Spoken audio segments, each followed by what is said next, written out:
people, I'll let some of you tune in. Till then, I'll share the video as usual. Put my phones on silent. Just share this, people. All right.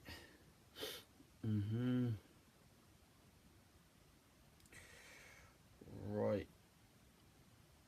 Just trying to. Ah, damn. Almost there.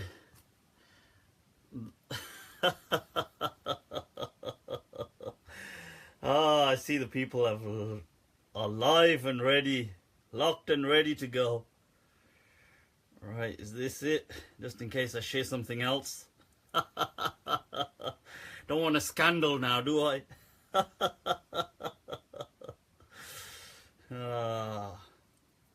Right.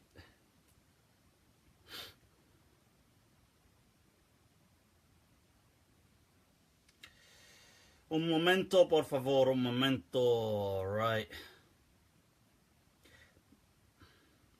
Just sharing this from my general page. Where's my... Yes, salam. Look at that. And I'm trying to look for my... I have all these emojis. Emojis and these GIFs, whatever they're called, are a godsend.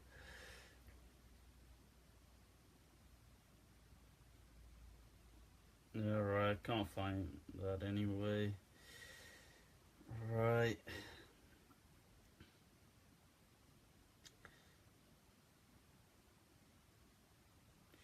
Almost done.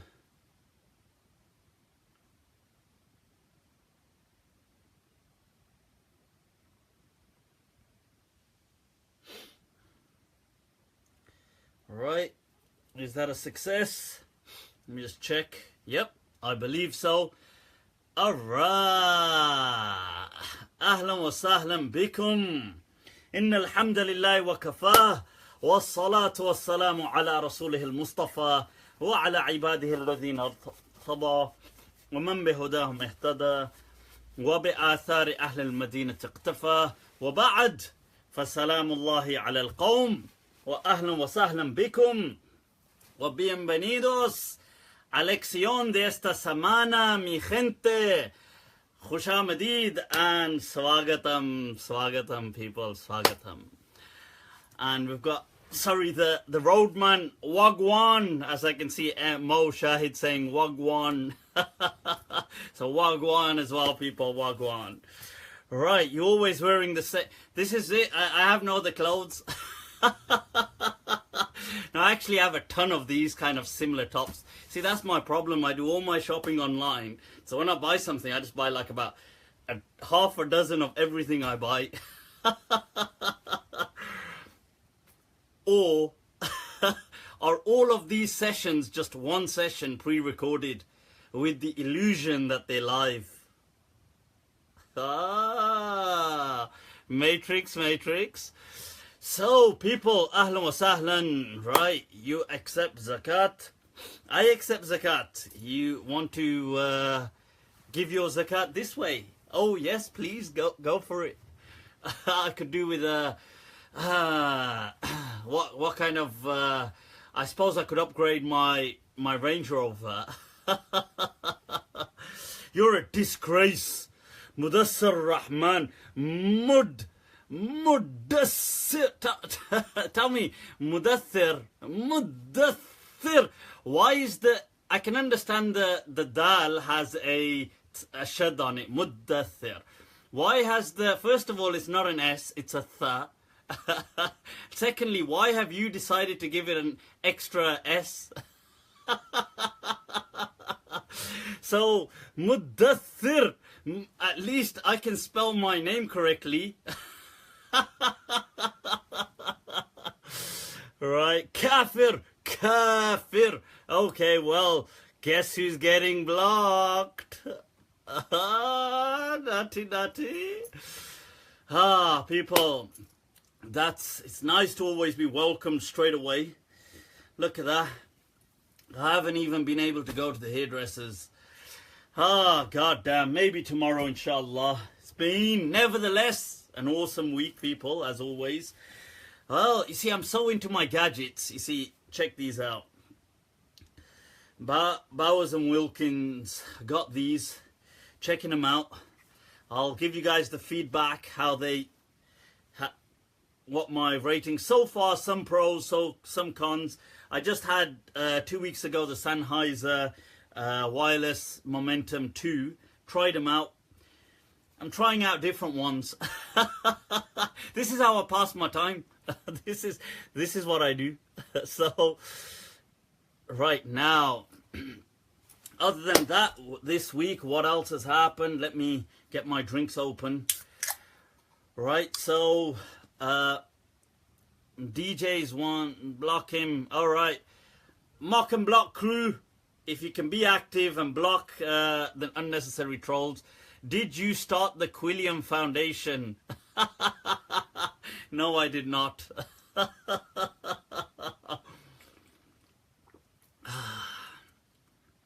Awesome, awesome. Right, so Mudathir. Look, see, here's a Mudathir who knows how to spell his name. Ahlan wa sahlan, Mudathir. Not like the one we just blocked.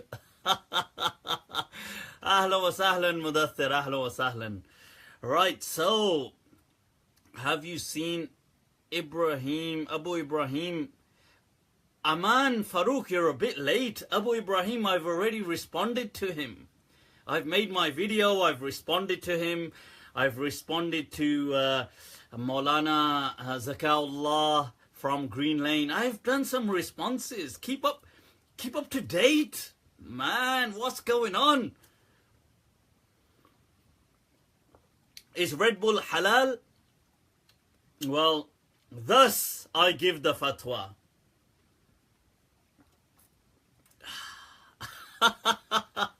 Hell yeah, it's halal. And I've drank it just to prove it's halal. And if it's haram by any chance, let's just say it's haram, then I drank it to prove it isn't kufr.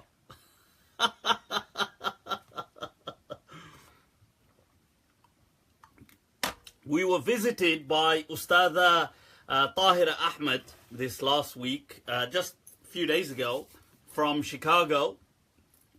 So that was an awesome visit. You know, it's interesting because she's an Ustadha chaplain from the United States, works really well with a lot of the scholars. Really, I mean, so especially the American ones. So, and she's very well known for her recitation. So I put some of that on Instagram and Snapchat. And it's interesting, I immediately got the Astaghfirullah, Ya Akhi, Ya Akhi. Yeah, is this how is she there with you? Is that haram? One guy's like, Astaghfirullah, how can you be like? I mean, there were other people in the room, but he's like, do you not fear fitna?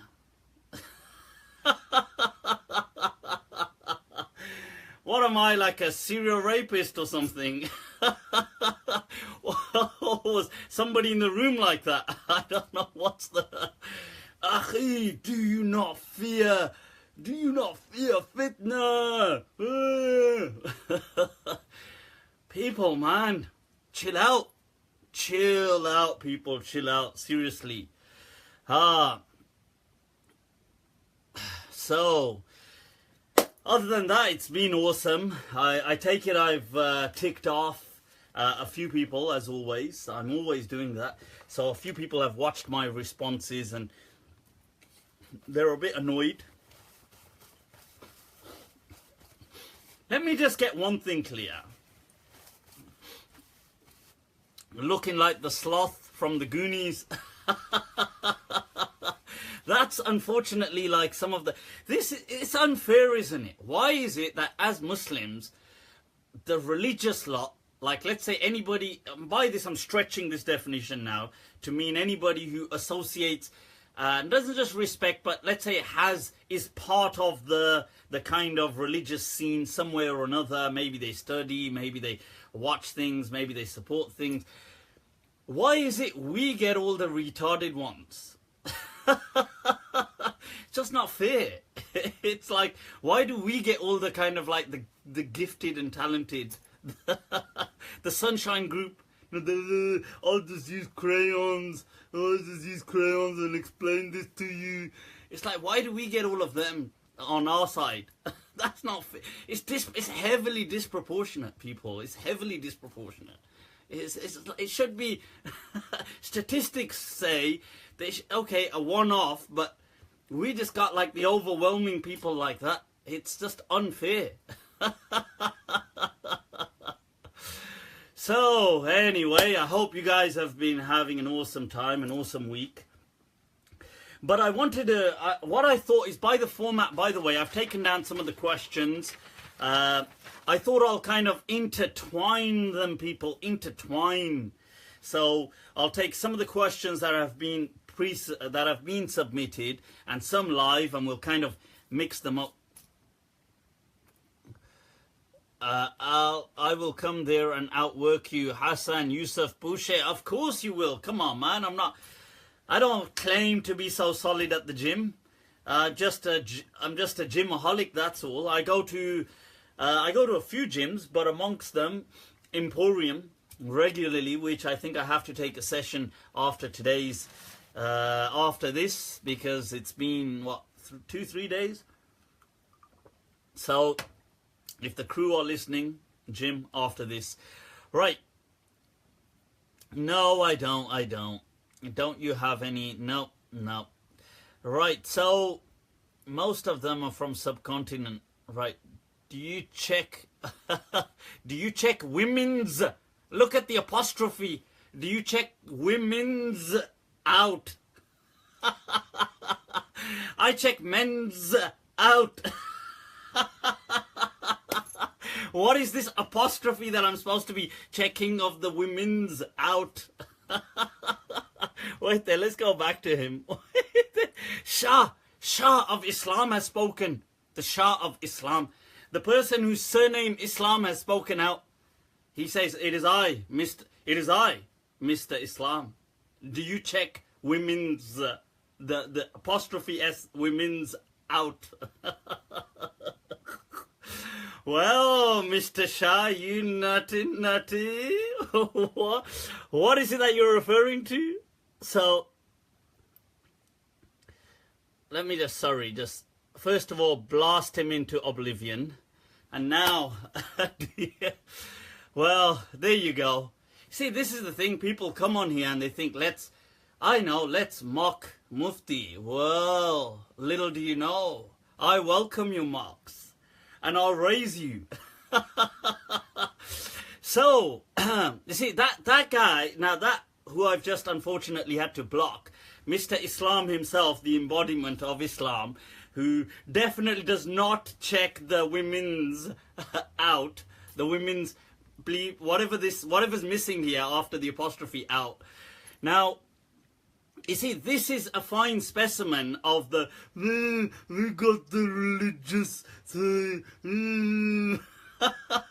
it's unfair. Yeah, it's not right. You know, it should have been like more of an equal distribution of normal people on the religious side. So what's going down, people? What's going down? What a question. So I thought, look, I'll take some of the questions beforehand. And I'll also take some live, and we'll kind of like intertwine, as I've said. Before that, I'd like to answer about, look, you know, refutations. You know, when I refute people, you have to understand something. I have a simple policy here. I don't mess generally with people. Generally, I don't. Generally speaking, unless of course I'm intoxicated, and I'm usually only intoxicated when I'm suffering from gambling debts, which usually only happens after taking too much cocaine. That's a joke. That's a bad. Relax. Do not quote me. Do not quote me. Right. So, unless generally speaking, I do not go for people until they don't call me out. Look. So these people have been calling me out, and then when I respond, they try to take all the oh my god, you know, this Mufti doing all this. Look. You guys call me out. You guys have got the mimbars. You've got the £1 million institutional backing. You've got the huge denominational followings. You've got the Masjid to supply your speech throughout all your kind of followers throughout the country and the world. Me, I've got nothing. I just sit here and see, according to many people, destitute. I just sit here, right, with my Pepsi and my ice, and just put on my iPad and broadband. So, and I just respond. So if you're going to make a challenge, if you're going to diss me, that's when you get kind of, you may get my attention. Depends. But yeah, so I've had interesting, and I just want to clarify as well. Look, refute my opinions all you want. Yeah. Go for that. I have no problem with that. This, you know, this constant thing of like, I had, like somebody came on today, oh, did you set up the Quilliam Foundation? No, I did not set up the Quilliam Foundation. Right. Oh, are you a government agent? Well, of course I'm not a government agent, but obviously that's a dumb question as it is. Are you a spy? Well, yeah, no, oh damn, I gave it away. I'm no. I mean, first of all, obviously I'm not a spy. Secondly, if I was a spy, that would be a dumb question to ask me. Are you a spy? No, hell no. Where's my antenna? Just like, oh, stop recording. Wire, come in. Sierra Oscar. Oh, is that the police force one? This is Sierra Oscar. So guys, look, enough with all this. Look, just because somebody dresses normal, okay, normal for me, this is normal for me. He has views which are different to you. I would like to use the word enlightened, but let's say, okay, his views don't fit the year, I don't know, 1472, let's just say. They're more in line with 2018. It doesn't make him somebody who is betraying Allah and his messenger. He is an undercover agent working for MI5 or MI6. He has betrayed God and his messenger and is trying to sell out the Muslim community. I mean, for God's sake. I mean, is that the only alternative? Is that the only alternative, that because I have views which I don't buy into this culture of allowing, of what I believe falsely misrepresenting things as haram, therefore I must be a government agent? It's like I said on my opinion about I don't think Jesus is coming back, and people said he must be a government agent.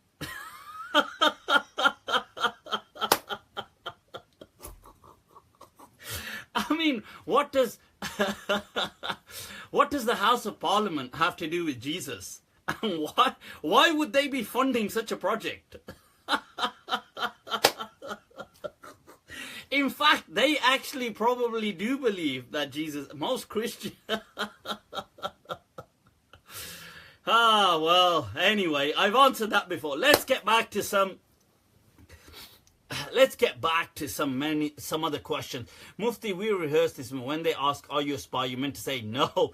Exactly, I'm sorry. I'm not. I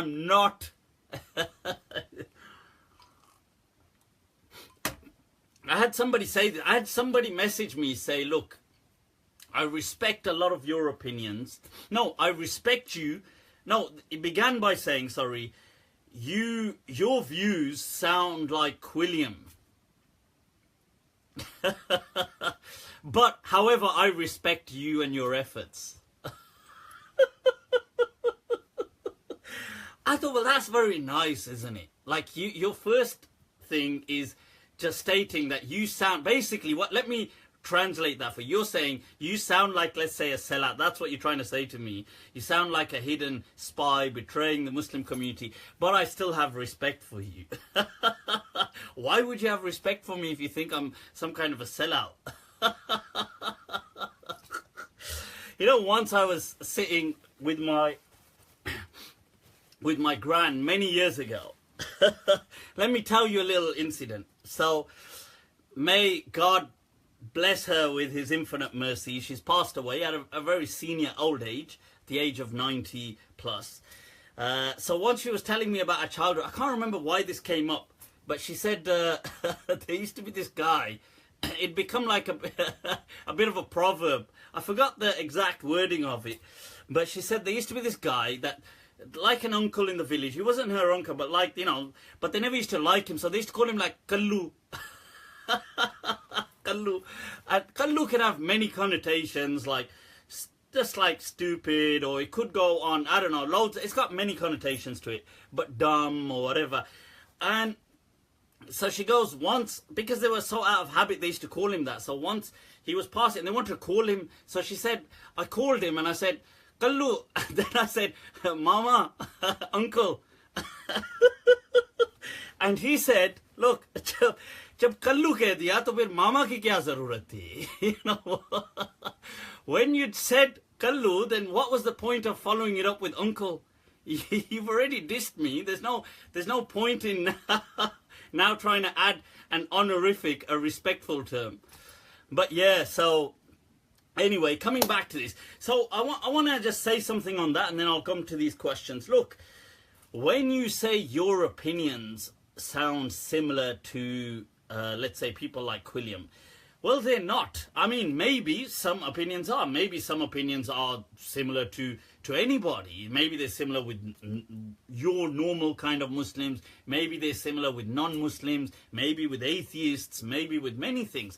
You can have opinions, people. You can have opinions. It doesn't make you now, if you said, oh, I believe this opinion, right, so now opinion, this must be, you know, you must be agent, you must be spy, you must be a betrayer of Allah and His Prophet.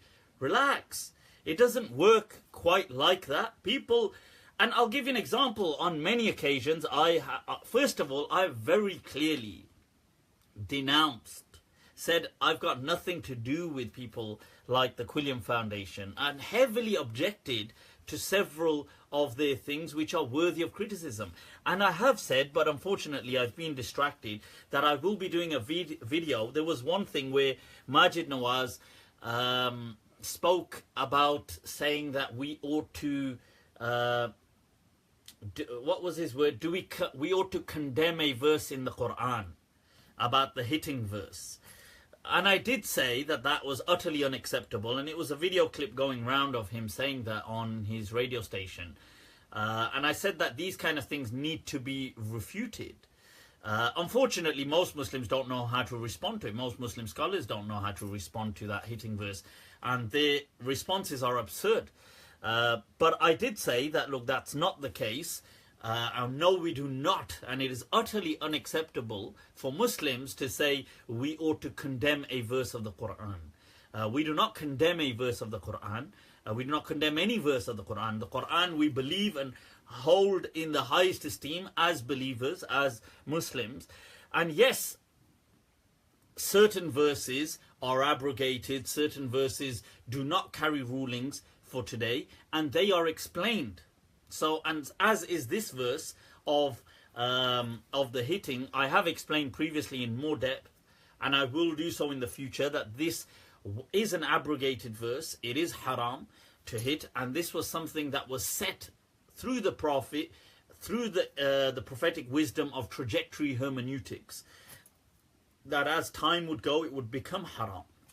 Hence, the students of the companions like Ata ibn Abi Rabah declared it haram in his own age. And this was something that the people before I'd mentioned, that the people prior to the Prophet, and even in the Prophet's time, they lived in a very warrior lifestyle, a very kind of, they were a warrior people. They were like, the only thing I can kind of liken them onto is like the kind of Viking lifestyle. So if any of you are familiar with the kind of Viking thing, it's all about raiding and looting people, and this is what the Arabs were like then. They weren't a people that were kind of settled. I mean, they were settled as in they had their own settlements, but they were more just a warrior people, clan, fighting, raiding, and it was all about that. That was all it was about. Now, in their lifestyle, the men and the women were generally like that. It wasn't just the men. Everybody was a part of that society. So in those kind of societies, there were certain things that everybody accepted and that everybody wanted. And even the women in that society felt that if we do something wrong, if he's a real man, he ought to hit us. Now, this kind of thing, by later standards, is deemed by general people unacceptable. But there are, even today, there's people that hold that kind of view. So, in fact, recently, there was a Moroccan singer who kind of gave an interview saying this, and she caused a lot of controversy by saying that a real man ought to hit his woman. And she was saying, not like beat the hell out of, but if you've done something wrong. Now, today, this is a minority understanding, this kind of worldview, but people don't accept that. And I don't accept it, but I'm saying that in the past, especially in warrior cultures, people were very much like that. And the women were like that as well, that they felt. Now, the Prophet was faced with this society. Now, so what he did was placed, he could have tried to say, okay, let's change everything, let's make social changes, let's do this. But that would have resulted in taking his attention off the mission. So what he did is said, okay, fine, let's place parameters on your practices so things can't be harmful. And he placed parameters and then said that, okay, because this was something even all people, including the women, were a part of it. So the Prophet said, okay, it can't be serious, it can't be like this. And then he said, oh, but if any of you were upon true goodness, you would never hit. And he left it for when this generation and this culture would die out, this would become haram. And that's the understanding. And this doesn't so use. And I'll give you another example. In Sahih Bukhari, you have a hadith that the Prophet went into a house and he saw an agricultural tool. You know, the ploughing kind of stick. That it says, Fara'a alata, it says, Fara'a alata al-harth. He saw one of these ploughing kind of tools. And he said that you know, such a tool does not come in a house except it brings with it misery. And it brings with it kind of like a degraded state, الذل. إلا وأدخل معه الذل. Now the problem is that, wait a minute, agriculture is awesome. Why would the Prophet be kind of saying this thing about agriculture? Because the society in which he lived was a warrior society. It wasn't an agricultural society. Now, if people started to take like if they started to get so heavily involved in fields and stuff like this, it's awesome, but the climate in which they lived, they then became a danger to people around them, because the other people around them that engulfed them were all warriors, and they would raid them, they would kill them, so this is why the Prophet had to kind of address them with what they needed. This wasn't for like us today to say, oh my God, agriculture is bad. Agriculture is not bad. It's awesome. The Prophet was not trying to say agriculture is bad. And Ibn Ashur explains this. Ibn Ashur, the legend, the Shaykh al-Islam of his time, and the Grand Mufti of the Malikiya, explains this in his comment on his footnotes on Sahih al-Bukhari, saying that this hadith was because of this. Otherwise, the Prophet was not averse or did not have an issue with agriculture. So it's important to understand these kind of points before we go on and act all. And this was another reason why the Prophet didn't want men to be wearing silk and gold and stuff like this, because it didn't suit their warrior lifestyle, because it was important for their survival. Now the Prophet knew in times to come, he said that, look, soon Allah will open up for you the kingdoms and Muslim generations will change, and with that many changes will come, and this kind of thing will be kind of shed and jettisoned because the culture will change. Daniel, have you seen Shaitan? Well, somebody saying I smile like the devil. Maybe I should put on my taqwa face. This is the taqwa face, people. It's like to sit there looking like you're constipated. Right, that's the, why do people assume like being miserable?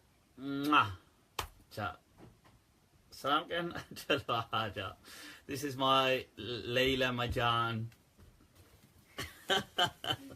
There you go. You need to get to sleep. So nice. Jao. Jao. ठीक है? जाओ जाओ जाओ. दरवाजा. Okay. दरवाजा बंद कर दें. So now the thing is, why do people associate taqwa with just looking like constipated?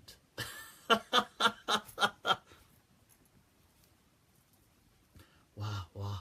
What a muttaqi. Subhanallah. Sheikh, you must be somebody who always does his tahajjud. No, I've just got constipation.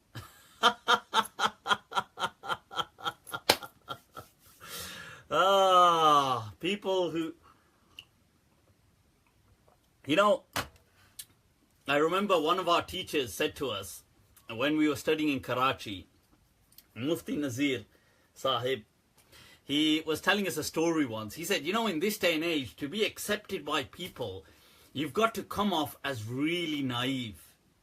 For people to say like, wow, what a great legend. By the way, those of you just tuning in, click like, click share, get this out there, people, get it out there. Right, so Mufti Nazir said, he goes, I'll give you an example. So he said, I was in, we were in this gathering, and there was this person. They were saying, wow, what a person, what a man of God. He's a pure man of God. And he said, and I asked why, and they said, he doesn't know anything about this world. He keeps himself to himself. And in Pakistan, there used to be this advert, right? There were these huge billboards that would have this kind of cream, face cream, called Tibet Snow. So I don't know if you guys have heard of it wherever you are. It's in the UK as well, I think, through Pakistani imports. But it's called Tibet Snow. So when you write that in Urdu, or Urdu script is like Arabic script, it's like Tibet and then snow, Sin, Noon, Wow. So he said, so this person, he read that, and he apparently didn't know what Tibet Snow was. And he said, Subhanallah, look, kya likha hua hai? Look what it says, Tabbat Suno. Like, the surah of the Quran, Tabbat Yada Abi Lahabin wa Tabbat. So he says, Tabbat Suno, like listen to the surah Tabbat. Subhanallah. And the people said, wow, what a wali of Allah.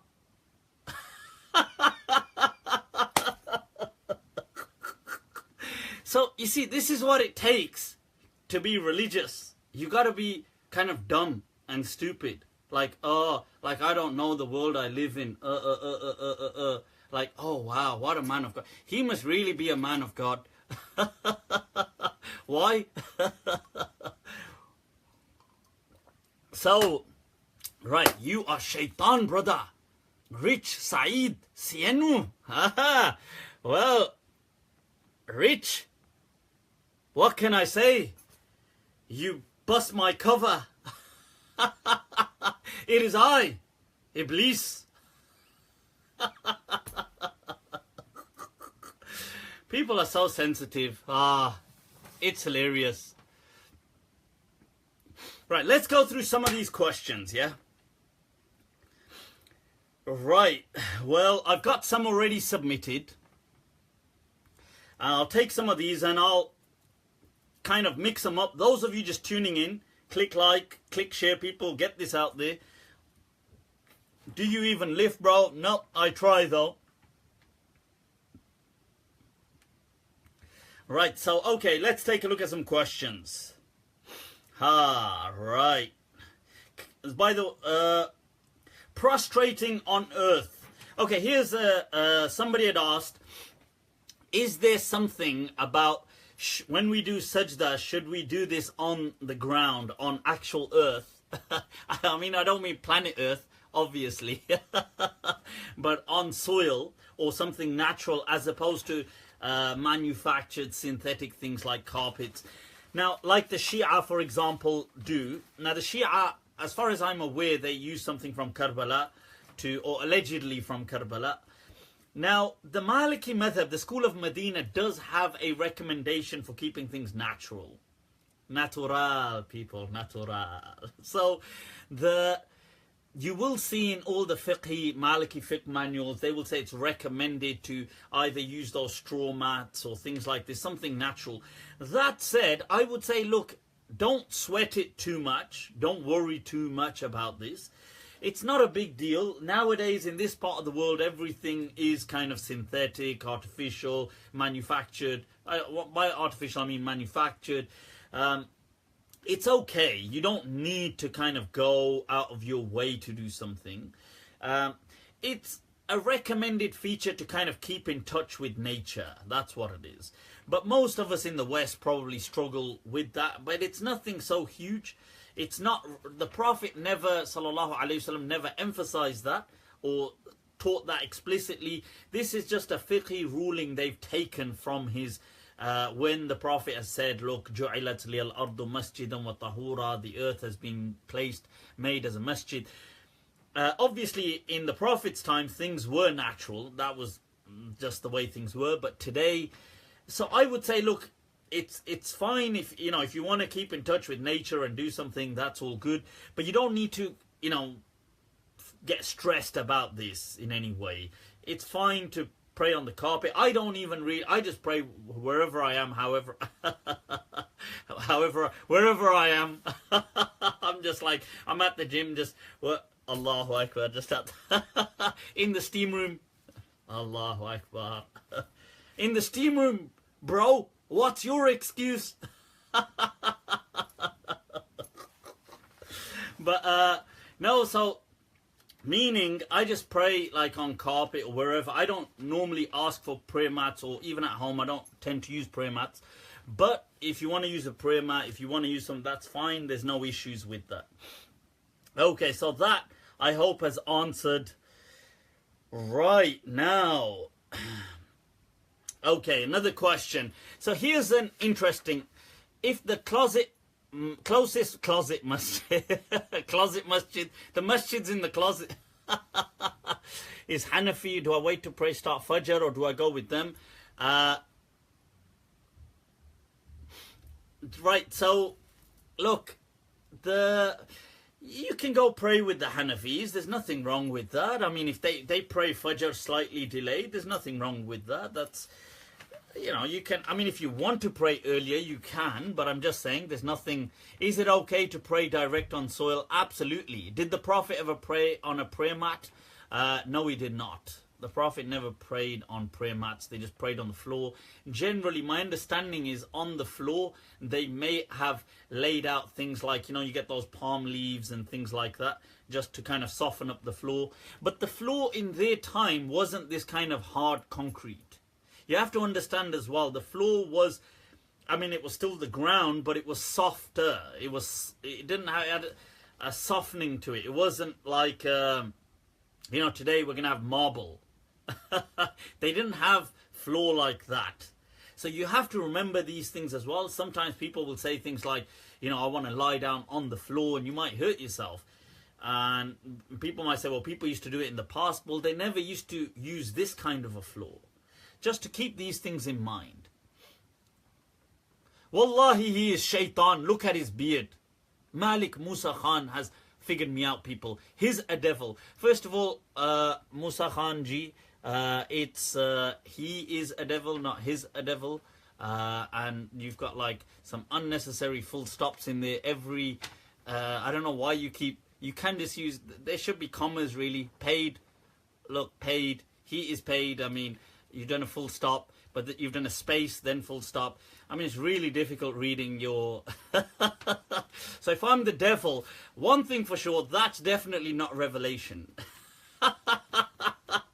Because if Revelation came with that punctuation, we have got a problem.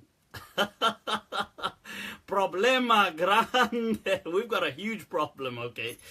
Because well, Wallahi is shaitan. Look, blades. Look, blades. First of all, it's just one blade, so there's no S on it at the end. I mean, I could write a whole book. But into oblivion you go.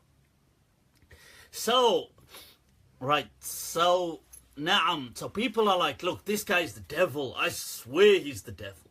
I could swear he's the devil. Well, I don't know. I mean, I always thought the devil would look scary. If the devil's gonna laugh this much, then I'm getting concerned, because I think me and the devil might actually get on. I mean, if the devil's gonna be that much fun. So, right now. So that answers the question of to do with praying and stuff like that. Shall we take the next question? Devil, hell yeah. Can you unblock Khalid Mah? I don't know. Can you talk about the hijab, please? I have spoken about the hijab at great length previously, but I think it's better to refer back to my previous videos. I have said, look, the hijab is something really which needs a whole book on it, really. And unfortunately, I'm not one to write. So the thing is that hijab today, first of all, this is a kind of modern Muslim term, hijab. Hijab wasn't used to mean hijab the way it was in the past. I mean, the Arabic word existed, but the Arabic word wasn't used the way it's used today in Arabic. So today, hijab is like this head covering, and it's not that the word didn't exist, but it didn't have this kind of usage until the 20th century. And as a reaction to colonialism, this kind of thing was brought up. So ironically, it's actually a modern kind of discourse. There were never books written on things like hijab. There were never, historically in the past, it doesn't mean people didn't have discussions on them, but there were never books written about this. The head covering was hardly ever discussed. And the head covering is not called hijab, it's called khimar in Arabic. But today it's called hijab as a modern usage. This is a modern Islamicized kind of use, like it's a reinvented term. So they've taken a term from classical Arabic and reinvented it to kind of reinforce an identity, to kind of argue against colonialism and modernity. So, I mean, the thing is, moving that aside, does this exist? Of course, in Islam it does exist. What we can say is there's two discourses to look at. There's the discourse of the evidence, the Quran and Sunnah, and then there's the discourse of like culture and Muslim rulings over the ages. So unanimously, I would say the Muslim culture has accepted, if we go with the word hijab, Muslim culture has accepted the head covering to be part of this hijab. Almost unanimously, with some disagreements amongst themselves on certain things. If you look at the Quran and Sunnah, it's not as clear on these things. So the Quran isn't really that clear. It's not explicit. It does speak about women should cover themselves, should cover their kind of chest area with you see, now this is the thing, with the remaining of the khimars. Now the question here was, because God has mentioned it, did he also stipulate it, or did he mention it coincidentally? So that becomes the discourse. So this is why I said explicitly. I never said implicitly. You can draw things, of course. And in the Sunnah, there's some Hadith, but the problem is their chains have been criticized. But nevertheless, so there's this discussion. I would say the Muslim culture and scholarly rulings have accepted, with some disagreement.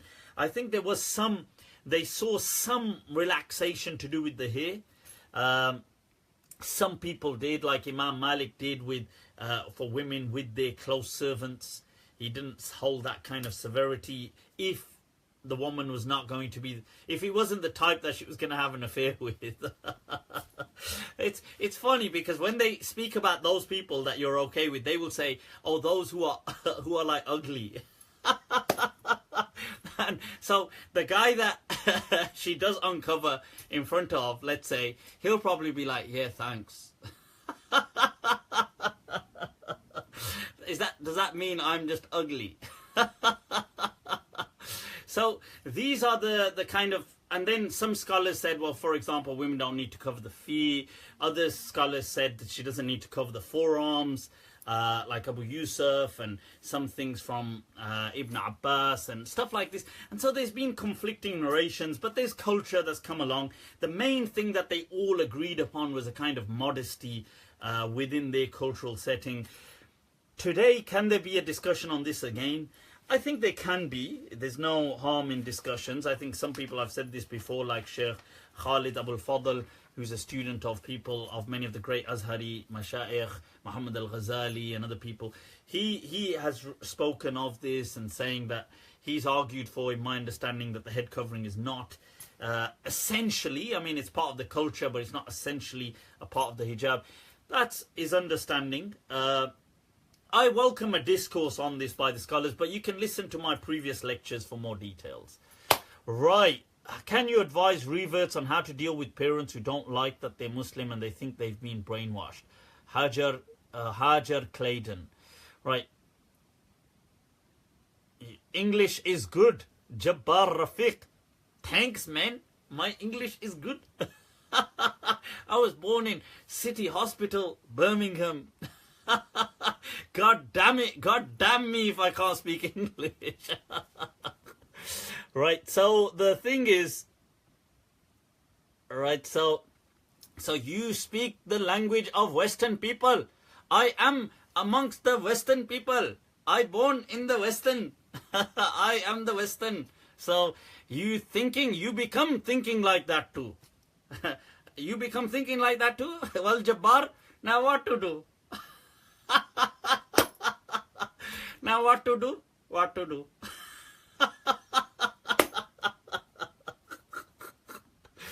Right. I speak the English only. Only, sir. Only. I am the Mufti Abu Layth only. Now what to do? What to do?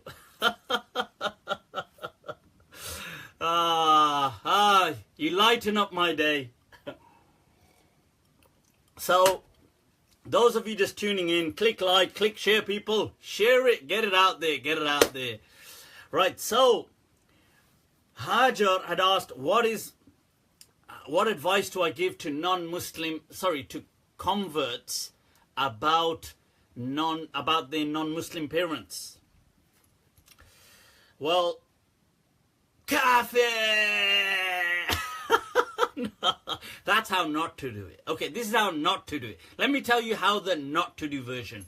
You kafir, you will burn in hell unless you say the shahada. I refuse to step in this house that contains alcohol and pork. I boycott thee. Thee has been casted into the depths of hell. Okay, that's how not to do it. Look, these people are your parents. They are your family. They are your siblings. Love them, respect them. I'm sure you'll have disagreements with them. That's standard. Standard human behavior. Right? But the thing is, look, I personally say don't preach to them. That's my personal thing. I'm not into this preaching culture, right? So I'm actually very against all this putting up stalls and doing things like this. I mean, people want to do it, it's up to them. I see this thing as counterproductive for Islam. I see this as it doesn't really do well for Islam. That's my understanding. I would say don't preach to them. If they ask you, have a discussion with them. Like if they engage you in a discussion, have a discussion. Go to their house, just be normal. You don't need to do anything exceptional. I mean, they will know you're Muslim. They will know you have certain values, that maybe you pray and things like this. But you don't need to kind of be abnormal around them. Oh, I can't now be seen amongst. No, you can. Just be normal. That's what I would say. If they call you around to their parties, their festivals, their kind of family get-togethers, go, by all means. Unless you don't want to. So, look, I would advise that's what I would say. And I would say avoid all this preaching, avoid all this kind of like, I need to convert you unless you're going to... Look, if they are interested, they may be interested. They may say, look, okay, so tell me, what does your religion say about this? And then have a discussion with them. But don't kind of shove it. Seldom works, people, seldom works. But I mean, I'm not an expert. My parents are Muslim. I haven't kind of like outcasted them from Islam. Alhamdulillah. Right, so send Bob. Send Bobs. Right, so if they invite me around for Christmas dinner, what should I do? You should definitely go. I would. I would go, and they're not even my parents. There's like one Paki at the table. Everybody's like, who the hell are you? Oh, right, yeah, you're not my parents. Oh yeah. So yeah, that's what I would say, is definitely go, keep the links, keep the ties. It's the best thing you can do. Avoid separatism. I'm very, very against separatism. We should be a part and parcel of where we live. Okay. Do not be separatists. Shaitan Munshi Ji. Khalid Shaitan Munshi Ji. Right, so आप मुस्कुराते अच्छे हो जी king राजा शुक्रिया शुक्रिया शुक्रिया शुक्रिया मुस्कुराहट से याद आया उनकी एक मुस्कुराहट ने हमारे होश उड़ा दी आहा their one smile or her one smile होश उड़ा दिए took me unconscious हम होश में आने ही वाले थे कि वो फिर से मुस्कुरा दिए So he says, I was just about to regain consciousness and then she smiled again. What can we do? Right, so let's take another question. People, next question. Okay, a bit of a serious question. Right, so I've been asked that what do you say about some of these narrations to do with things like certain miracles, there's an alleged miracle, let's say, that I've been asked about the tree in the time of the Prophet sallallahu alaihi wasallam, and the tree kind of crying and things like this. And I've also been asked about the moon splitting, and I'll come back to that. I'll deal with this one first and then come to that. I have answered that before, but I'll explain. Now, you see, personally, I do not believe that this to be an authentic narration. Now, these narrations are in several books of Hadith. The narrations are problematic in my understanding. They generally, let's take Bukhari as an example. Now, Bukhari, the narration is usually from Jabir ibn Abdullah radiallahu anh, almost always. That's it. It's only from him. Bukhari brings at least these kind of three variants through him. The issue is, in one of these, let's say, Bukhari himself, when he's transmitting from his teacher Ismail, he's then transmitting from somebody called Abdul Hamid ibn Abdullah, who is the alleged brother of Ismail. In the chain it says, in some chains it says Abdul Hamid, in some you've got from his brother. People first of all disagree, who is this Abdul Hamid? Some people have said it's Abd ibn Humayd, Abdul Hamid ibn Humayd. Some people are saying no, this here is Abdul Hamid Abu Bakr. It's the brother of Ismail ibn Abi Uwais, who is the nephew of Imam Malik. Now, okay, so fine. Let's go with people saying who it is. Like in the chain that Imam Bukhari brings in one of them, Ismail is saying my brother, and Ismail here is Ismail ibn Abi Uwais, the nephew of Imam Malik, saying his brother told him. Now in this chain, you see this person Abu Bakr, Abdul Hamid, although he is obviously accepted here, but several people have had problems. Certain people have had problems with him. Amongst them, Imam Nasa'i considered him da'if. Okay, da'if. No, but okay, I accept Imam Bukhari has accepted him, but I wouldn't be surprised that's one of the reasons he's not mentioning his name, because he knows there's kalam on him, or where he has mentioned the name, he's put it vaguely, because he knows it's, and this is not new, by the way. Imam Bukhari has done this on several occasions. So Imam Bukhari, for example, one of his teachers, as Muhammad ibn Yahya al-Dhuhli, very famous muhaddith, who in his time became highly controversial, and then people refused to accept from him. Does Imam Bukhari transmit from him? Imam Muslim refused to transmit from him any hadith, considered the hadith like they would reject them. Imam Bukhari transmits from him in over 30 locations, but he would hide his name, and he would do tadlis. He would instead, his name was Muhammad ibn Yahya ibn Abdullah ibn Khalid. His grandfather's name was Abdullah Muhammad ibn Yahya ibn Abdullah ibn Khalid al-Dhuhli. So when Bukhari uses him, he would drop his middle name, his father's name, and use his grandfather's name, Muhammad ibn Abdullah, because he knows he's got several teachers by the name of Muhammad ibn Abdullah, and people won't be sure which one he's referring to. In 3 locations, he drops his grandfather's name and uses his great-grandfather's name, Muhammad ibn Khalid, knowing he's got up to almost 2 or 3 teachers by that name. So people won't be sure. And this is why Dhahabi says that, he says he transmits from him, وَيُدَلِّسُ عَنْهُ كَثِيرًا. He says Bukhari not only does transmit from him, but often kind of does a deceptive one, does tadlis when it comes to his name. So this is not surprising for Imam Bukhari to do that. He does that on other occasions as well.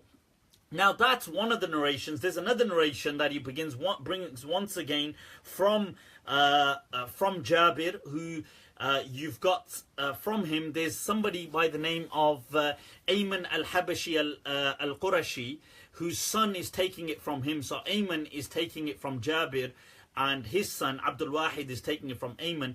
This Ayman, now nobody apart from Bukhari brings him in their books. The main people, people of hadith do not transmit from him. Bukhari only transmits from him in this hadith, otherwise never again. Now that in itself, I'm just saying, it's like it's questionable. It brings a kind of question.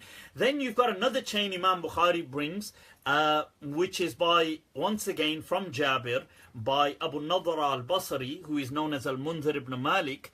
Now the issue is, although he is accepted, once again, by several people, yet what does Ibn Hibban say? He says, yes, وَكَانَ مِمَّنْ يُخْطِئ, and he was from people who would make mistakes. Dhahabi says he is a reliable person, he is trustworthy, thiqa, lakin yukhti, but he makes mistakes. Al-Uqayli puts him in the du'afa in his books of da'if people. Ibn Adi puts him from the du'afa, from the da'if people. He is transmitting from Jabir. Now these are the strongest chains in this from Jabir, and I've shown you how they've got issues. So now what I'm trying to say is, look, The Messenger of Allah sallallahu alaihi wasallam to us is the best of creation, the greatest of people to Muslims. We don't need, like to me, I don't need a story like this to make him great. To me, he is great. You see, this is when I said people struggle, like common people struggle with reality. For them, religion must be fantasy and superheroes and demons and goblins and sorcery and sci-fi, and reality can't be like people can't handle religion at a real level. Like it gets scary for them. Now, to me, the Messenger of Allah, yes, he is a human being, but he's the best of humans. I don't need, you see, to kind of say, oh, like I don't need these kind of things which I don't find them to, like I feel that they do clash with other verses of the Quran where the Prophet is openly saying that, look, I can't do these kind of things. So I find that one, the chains have issues with them. Two, they do clash with other verses of the Quran and things like this. And three, we don't need these. I feel it's redundant trying to have super stories to make him an amazing person. He is for us the best of amazing people. But that's the beauty. He is, as a human, the best of people for us. Because if we start saying he's superhuman, superhuman, superhuman, then he's not a role model for us. Like how can a superhuman be a role model for humans? It doesn't make sense. And this is when Ibn al-Jawzi said, look, the first condition of a hadith to be accepted is it does not contradict with reason. ما لم يباين المعقول and لم يخالف المنقول. And here it does both. It goes against the verses, goes against reason, and the chains itself have problems in them. So I would say, look, that's me. If people want to believe, look, why did these stories come about then? Maybe this was the experience of Jabir and some people. First of all, I don't believe it's authentic, but if you do want to accept it, maybe things. Secondly, sometimes when you love somebody so much, somebody along the line is likely to exaggerate. And that's natural. Let's just take it now as an example. I've heard people themselves say to me, oh, you know, my Pir Sahib, this and this has happened to him. I've heard this from people telling me their own kind of spiritual guide has miracles happening to him all the time. Why? Because they love him so much, they will exaggerate. Okay. They will exaggerate. So, somebody said paradise is against reasoning. No, it's not, because paradise simply means an afterlife of bliss. So for life to stop with death and there will be no means of an afterlife is not against reason. It's against perception, but not reason. It's not unreasonable to suggest that people can life carry on. Is that unreasonable? It's not unreasonable. I mean, I don't believe so. Gori Shankar says, hello, Disco Molvi. Swagatam, Gori Shankar ji. Right, so now, so I would answer that point there. Okay, so I hope that the moon splitting. For the moon splitting, look, I've had in the past somebody say that this person, Mufti Abu Layth, right, this person denies verses of the Quran. Astaghfirullah. Kamal karte ho yaar. At least say some blags that I do. Like, don't just make stuff up. And they've said, look, he denies the moon splitting and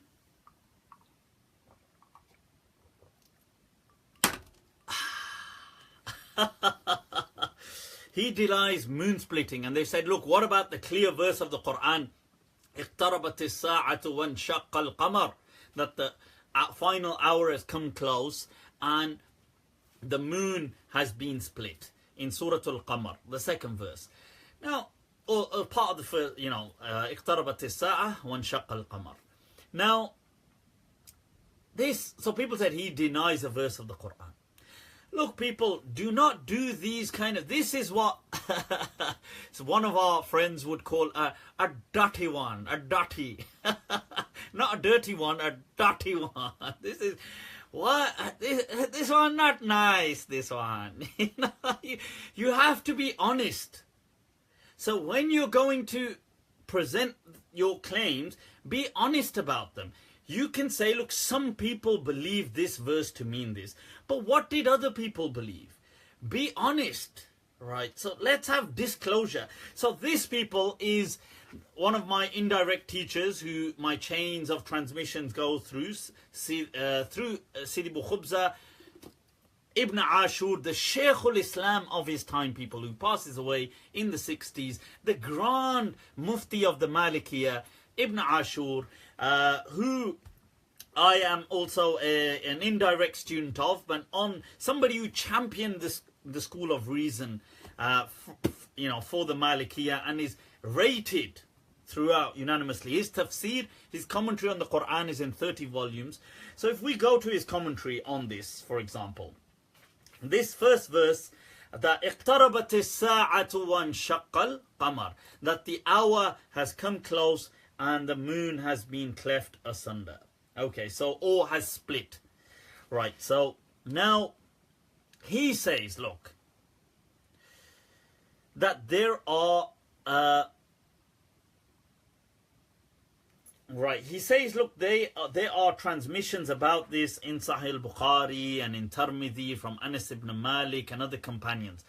And he says that, look, and many people, he says, well, umda, that many people say that in Mecca, so okay, here's the narration, that these people are referring to, that in Mecca, people were there, this is whilst the Prophet was in Mecca, and the kuffar had asked the Prophet for a sign, that show us a sign, and they said, split the moon for us, and the Prophet said, okay, and he split the moon, and then we could see half the moon on top of the mountain, and they say they were on Abu Qubais, that's a mountain in Mecca. There is another one as well, Al-Qu'ayqi'an, another mountain as well. So between these two mounts, and one side of the moon was at the bottom or something like this. Now, Ibn Ashur says, وَالْعُمْدَةُ فِي هَذَا التَّعْوِيلِ عَلَى حَدِيثِ عَبْدِ اللَّهِ ibn Mas'ud فِي الصَّحِيحِ. He says, and what they rely upon for this interpretation is the hadith of Abdullah ibn Mas'ud in Bukhari. إِنْ شَقَّ الْقَمَرُ وَنَحْنُ مَعَ النَّبِيِّ صَلَّى اللَّهُ عَلَيْهِ وسلم بِمِنَى. That we were at Mina with the Prophet and the moon was split. فِرْقَتَيْن, into two pieces. فِرْقَةً فَوْقَ الْجَبَلِ وَفِرْقَةً دُونَ. A part of it above the mountain, and a part of it below. Now, فَقَالَ لَنَا رَسُولُ اللَّهِ صَلَّى اللَّهُ عَلَيْهِ وسلم. Then the Messenger of Allah said, إِشْهَدُوا إِشْهَدُوا, that bear witness, bear witness. زَادَ فِي رِوَايَةِ التِّرْمِذِي, and in the transmission of Tirmidhi, he added, and he meant اقتربت الساعة وانشق القمر. And this is transmitted by Ibn Abbas, that about the mountain of Qu'ayqi'an, half of the moon was on Qu'ayqi'an, half of it on Abu Qubais. These are two mountains. And then this same thing has been transmitted by Ali ibn Abi Talib, Ibn Abbas, Ali ibn Abi Talib, Ibn Abbas, Ibn Umar, Hudhayfat ibn al-Yaman, Anas bin Malik, Jubair ibn Mut'im. So you've got already these 6 people. And then he mentions, now Ibn Ashur is saying, so okay, besides Ali and Ibn Abbas and Ibn Umar, the rest of them were not even in Mecca. Right, these people were not in Mecca at that time, and they weren't Muslims at that time. Okay, so he says, وَلَمْ يُسْلِمُوا إِلَّا بَعْدَ الْهِجْرَةِ. But perhaps they're saying, so okay, so we've already got them saying this is how it happened. We already know that they weren't actually there. Right, so okay, but that's fine. Maybe they heard it from somebody. And then he says, وَظَاهِرُ بَعْضُ الرِّوَايَاتِ, but some of the narrations for Hadith ibn Mas'ud in Tirmidhi mention that that this will be that when the mushrikun asked about the splitting of to show them a sign, وَسَأَلُوهُ, that they said, split the moon for us, right? This is referring to a splitting of the moon at the apocalypse, when the world will come to an end. Okay. And he says, and this understanding that the splitting of the moon, it is what has been said by Hasan al-Basri, Ata, and he says that is, Ibn Ashur is saying the same. This refers similarly to the following verses that will come in this surah that mention فَإِذَا بَرِقَ الْبَصَرِ, and when the sight is impacted, وَخَسَفَ الْقَمَرِ, and the moon has been eclipsed. This is what it was referring to. And that is when Allah is saying towards the day of judgment, that when the world comes to an end. Now he says, he goes on to say, look, now just to move on, he says that, look, وَعَنِ الْحَسَنِ وَعَطَاء, that the splitting of the moon will be عند القيامة, will be when it's the day of judgment, as in the world comes to an end. وَاخْتَارَهُ الْقُشَيْرِ, and Qushayri said that, and Balkhi transmitted it, and Mawardi said it was the opinion of the Jamhur, although it can be disputed, but that's what Mawardi said. Look, I'm not making this stuff up. This is what he said. And then he says, Ibn Ashur says, وَلَيْسَ لَفْظُ هَذِهِ الْآيَةِ صَرِيحًا فِي وُقُوعِهِ. The wording of this verse is not clear that it happened. Okay, but he's debating it. He's saying, okay, perhaps you might say this, perhaps. He's saying, okay, and then he goes with the entertainment. He says, okay, let's say it did happen. Let's say he goes with this understanding that the splitting of the moon was a phenomenon that occurred. He says, فَيَجُوزُ أَن يَكُونَ قَدْ حَدَثَ خَسْفٌ عَظِيمٌ فِي كُرَّةِ الْقَدَمِ. أحدث في وجهه. So now he says it's possible that the moon had a major kind of like a certain eclipse to it, right? Which أحدث في وجهه هوة لاحت للناظرين في سورة شقه, which made it appear as though the moon has been split. Or this can also include, by the way, if there was a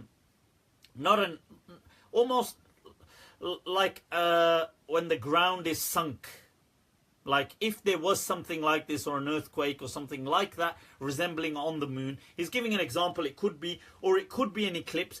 Or he says وَيَجُوز, and it's possible it could have been قَدْ حَصَلَ فِي الْأُفُقِ, in the horizon بين السمت القمر وسمت الشمس مرور جسم سماوي, that there were certain things like an asteroid belt, or parts like certain things, let's say whether they're meteors or certain things in space that come between the horizon and the moon, that give an appearance of the moon splitting.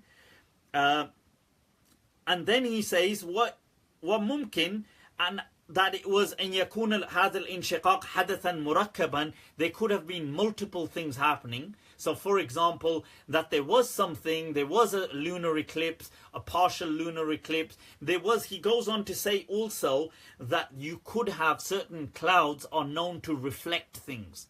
So if there was an eclipse and a cloud is reflecting a certain amount of light in the desert, it could be seen as the moon from another part of the moon from a mountain. This is Ibn Ashur saying, I'm not saying. He is the Shaykh al-Islam of his time, the Grand Mufti of the Malikiyah. He is saying this. And he says, وَهَذَا مِنْ غَرَائِبِ حَوَادِثِ الْجَوْءِ. هَذَا مِنْ غَرَائِبِ حَوَادِثِ الْجَوْءِ. And this is from the strange thing from the strange phenomenon of kind of climate and weather, that these things do happen, but they are rarities, but they do happen. And he says, and this is how we explain the verse, وَإِذَا نَتَقْنَا الْجَبَلْ فَوْقَهُمْ. And when Allah says about the mountain appearing above them, above Bani Israel, it only appeared. It wasn't actually a mountain floating around. It appeared because of the weather and the climate in their time. He then says, وَيُؤَيِّدُ هَذَا. This is supported with the riwayah of Tabrani, وَابْنُ مَارْدْوَيْ مِنْ طَرِيقِ إِكْرَمَةِ, and Ibn Abbas, where Ibn Abbas says that كُسِفَ الْقَمَرِ, that the moon was eclipsed, عَلَى أَهْدِ رَسُولِ اللَّهِ, from in the time of the Prophet. فَقَالُوا سَحِرَ الْقَمَرِ, that he has done magic. The Prophet has done magic on the moon. And then Ibn Abbas says the verse came down, اقتربت الساعة وانشق القمر, that the final hour is drawing near and the moon has been split, meaning it has been eclipsed. And Ibn Abbas called that an eclipse. So he says, look, this does not go against the miracle of the phenomenon, because the phenomenon was what they experienced. And that was sufficient. They said, show us this, and the moon appeared like that to them. It doesn't mean it had to have actually split, but it appeared like that and the job was done. But then it goes to show that how Allah says that, وَإِن يَرَوْا آيَةً يُعْرِضُوا, that even if they see a sign, they will turn away. So this is the point. So this, people, is not me making this stuff up. This is from Ibn Ashur, the Sheikh al-Islam in his time. The Grand Mufti of the Malikiyah, people. The Grand Mufti of the Malikiyah. My indirect teacher. So, look, and he is... So this is where... What I'm trying to say now is when people say, look, I believe this verse in the Quran means the moon actually split. Fine, that's your take on it. I'm not going to say your take has to be wrong. It's your take. I don't believe it happened like that. Many of the Salaf, Ata, Hassan, the narrations that have come, the Mufassirin have shown that that's not necessarily how it happened, right? There's a disagreement. So if you're going to say this to people, be honest. Show the whole discussion. Don't present all the Muslims have said this and now comes Mufti Abu Layth, who's the only person to say this. This one not nice, this one. Be honest, people. Be honest. You see, there's a talk of Hamza Yusuf where he says, Sheikh Hamza Yusuf, where he says, I love honesty. By the way, I love Sheikh Hamza Yusuf. So I'm just saying, so I love honesty, people. So, look. So be honest, show that, look, no, there is no agreement on this matter. And yes, if you want to take that, you can. If you want to take this, you can. It's all from the legacy of Islam. That's what I'm talking about, people. That's what I'm talking about. Right, check him out, dressed like a chav. Hi. A Patani Khan ji. You've been checking out a lot of chavs, haven't you?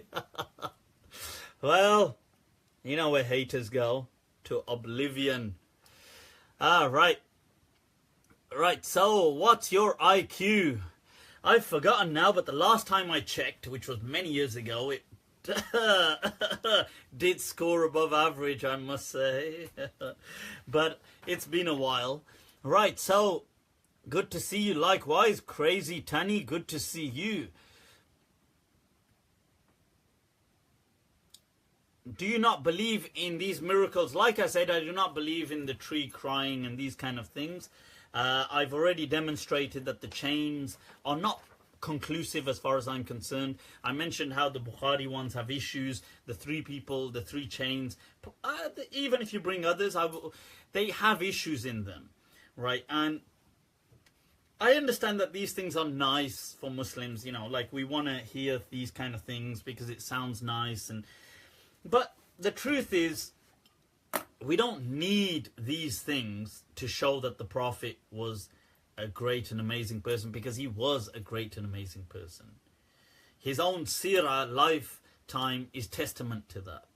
The fact that he is one of the most followed people throughout the globe today, 1400 years later, is testament to that. We don't need stories of like trees used to talk to him or stones used to talk to him. These things in this day and age especially will become ridiculed by, and then it will take away from the glory of the Prophet. Because by the way, the Prophet in no hadith said this. This is not a hadith from the Prophet like that. This is a description from some companions saying that, oh, I saw this. It's not that the Prophet one day said, hey, by the way, this tree spoke to me. He never said that. But people are claiming this. And I've mentioned the chains are not are problematic. Right, now, I've been asked about the verse of Harut and Marut. I've answered this in my, if you watch my video, I did a course in the company of Sheikh Akram Nadwi on debunking myths within Islam, which included debunking the myth of possession, demonic possessions. There's no such thing as possessions, people. You do not get possessed by jinns. And there's no such thing as magic and sorcery. I explain what magic means, like hypnosis and trickery and using potions and quickness of the hand. But there's no, you know, like, I don't know, like kind of black magic or whatever people want to call it. In there, I do explain this verse. So if you haven't watched that, you can watch that clip. I believe it's on YouTube. It's on Facebook as well. You can check it out. Those of you just tuning in, by the way, click like, click share, people. Get this out there. That's what I'm talking about. Now, Harut and Marut, Allah does say in the Quran, it begins, وَمَا أُنزِلَ عَلَى الْمَالِكَيْنِ بِبَابِلَ هَارُوتَ وَمَارُوتَ. Now, who were these two people? Now, it does say ala malikain. Malikain, which means angels. In another riwayah, it's read as malikain, two kings. The general understanding is they were not angels. They were pious people who were like rulers. They were the kings of the place, which were really kind with people. And hence, they were referred to as two angels. And that's why Allah is referring to them with what people referred to them as. Not that they were in essence two angels. That's the understanding that, and Ibn Ashur has that discussion, and other people do as well. And Qurtubi has a similar discussion, and he says they weren't angels either. So, I mean, that's, I hope that helps. Okay. Right. I've been asked to speak about Mufti Ashraf.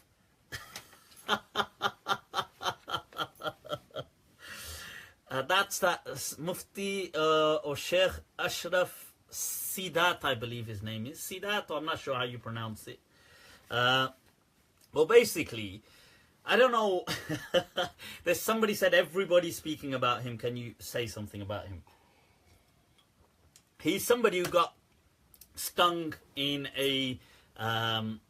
in one of these underage sexting operations where he was going to see an underage boy, 15 years old, for a special encounter.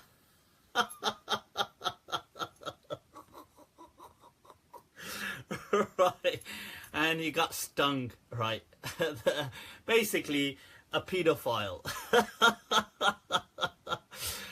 These people do bring shame onto... You see, first of all, this isn't an Islamic issue. This isn't... I mean, what I mean by that is this isn't a Muslim community thing per se. Although it does fall back, unfortunately, on the whole Muslim community. Especially when, you see, the media picks up on these things. And the media loves to go to town on these things. So it says, Muslim court. And this person, obviously, because he's a scholar, it makes it so much worse.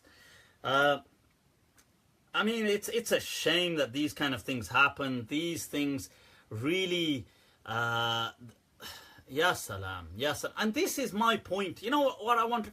You know, this is why I get really annoyed sometimes when I'm speaking to people and they have all this, like in the West, people have this kind of very holier than thou attitude.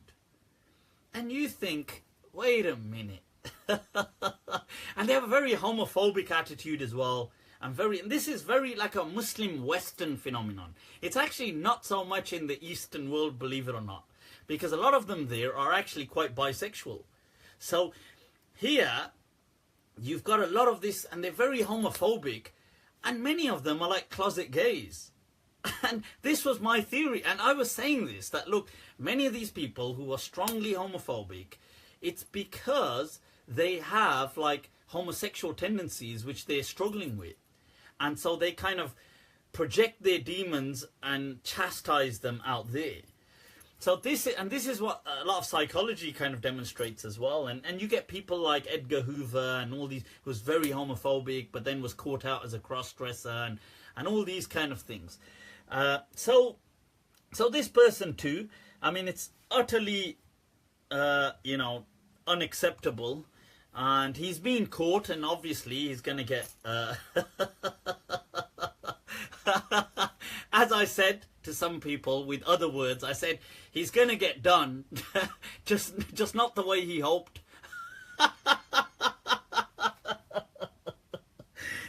He's going to get... So basically the system is going to give him a good seeing to, but it's just not the one he hoped for. Naughty, you. Ya salam. May Allah rid really the community and the whole world from such people. Seriously, this kind of exploitative underage thing, and in light of that, on a more in light of that, there was the tragic incident of Zainab in Pakistan, and it shocked Pakistan and it shook kind of Pakistan. And although I think now it's just quietened down, and I think it's a shame that people like that are still roaming loose. The things they do are sickening. I mean, especially with that Zainab. Obviously, she was found. I don't know whether it was what they said is gang raped and strangled to death and chucked in a heap of trash, and disgusting. Honestly, I couldn't even share it. Honestly, that's how disgusting I found it. And not just disgusting, but how kind of there's people out there that will do these things. And in Pakistan, I believe that I mean, I'm not saying it's a rampant phenomenon, that it's happening every other day, but there have been other cases and the police haven't caught them. It's a shame, honestly, disappointing. I do hope they catch him. I hope the person pays heavily. I'm somebody opposed to capital punishment, although I could be reasoned over for cases like this. But I'm heavily I just find it so disgusting. Maybe things like capital punishment are too easy as well for people like that. But yeah, these things do exist. Somebody made a post as well saying, look, these things do exist in the Muslim communities. We should stop saying that, pretending that they don't exist, or we should stop deflecting onto other communities. True, they do exist in the Muslim communities, unfortunately. Pedophilia, stuff like this. I think what doesn't help as well, I see people, non-Muslims, trying to say that, oh, Muslims justify this by trying to say you're allowed to marry 7-year-old girls and 9-year-old girls, and they use the thing of the Prophet to show that. I mean, I don't believe that the Prophet married a girl. I find those transmissions baseless, unacceptable. I've done a whole video dedicated to that. Please watch my video. It's on YouTube, The Age of Aisha, and I demonstrate she was in her late teens. And this is why I urge Muslims to not spread things like that, because it gives people more ammunition to kind of just attack Muslims as a whole. Because in all honesty, these sick, disgusting pedophiles, right, they do not use those kind of hadith or these kind of things. That's BS, okay, that they use things like that. But to non-Muslims, when somebody says that, it's believable. Do you understand? Like, it's like saying, oh yeah, well, they believe their Prophet did things like this. Look, it's in their books. And so it's believable to them. Although these people do not use things like that. It's not that they one day read this and they're just sick, disturbed, just like pathologically ill people, right? That are like, rotten to the core. That's who they are. But then Islam gets kind of tainted with this brush. So it is disturbing. And I think Muslims have, unfortunately, and the Pakistanis community hasn't. Although this person who I was asked to speak, comment on, Sheikh Mufti Ashraf uh, who, I don't know what's going on with him right now. Wrong'un, that's what they call him. Wrong'uns, right? So this person, he right now, I mean, he's not from the Pakistani community, although he's Muslim, but I'm just saying, in the UK, the Pakistani community have really been kind of given a bad name for this sex grooming kind of gangs and stuff like this. Although I do think it's disproportionately represented and the media kind of just takes a hype every time it's a Muslim. That said, I do hope that inshallah these, you know, these kind of illnesses, these kind of sickness disappears. It's first and foremost from the Muslim community and then from humanity as a whole, regardless if they're Muslim or non-Muslim. Because non-Muslims do sicker I was about to just swear then. They do sicker stuff than this. And you know, but when a Muslim does it, the religion's dragged into it. And so now, like, this guy's done this, people, like, even those, if you watch that Facebook live video of his where he got busted, they were saying, oh, but what does your religion say about this? And somebody commenting did say, to be fair, look, why are you bringing religion into it? Which I think was a good point. Look, why are you bringing religion into it? If you had caught a white guy, which you do, which they do catch white people as well, you don't say, hey, what does atheism or what does Christianity or what does civil value, you don't bring other things into it. So when it's a Muslim, but I know they're going to say, because they said, oh yeah, we're just saying that because according to his religion, it's wrong as well. But still, so okay, that's my comment on it. It's sick, disgusting, and may Allah rid the humanity of this sickness. Ameen, ameen. Right, okay, next question, people. What have I been asked? Okay, I've been asked, by the way, that look, what about this hadith to do with the Prophet and heart surgery? This kind of like, the Prophet was, according to a hadith, the angel Jibreel, Gabriel, came to the Prophet and he cut his chest apart and washed his heart with Zamzam. Is this incident true? Is it real? Did this really happen? Okay, well, this incident, first of all, the scholars are not sure about, there's a huge amount of dispute about this incident to start off with. This thing of, if we can call it the washing of the heart or the heart surgery for the Prophet, this thing, the scholars disagree. They did this, they feel it happened on more than one occasion. Ibn Hajar says it happened 3 times. Other scholars say no, it happened 2 times. The narrations they generally bring in Sahihain, in Bukhari, etc., are to do with the Isra, the night journey. When the Prophet says that, oh, and Jibreel came and he took my heart out and this and then he proceeded on this night journey. I have already answered that many companions, including the wife of the Prophet Aisha radiallahu anha and Muawiyah radiallahu an, and certain people coming from then, have believed that the night journey was a vision.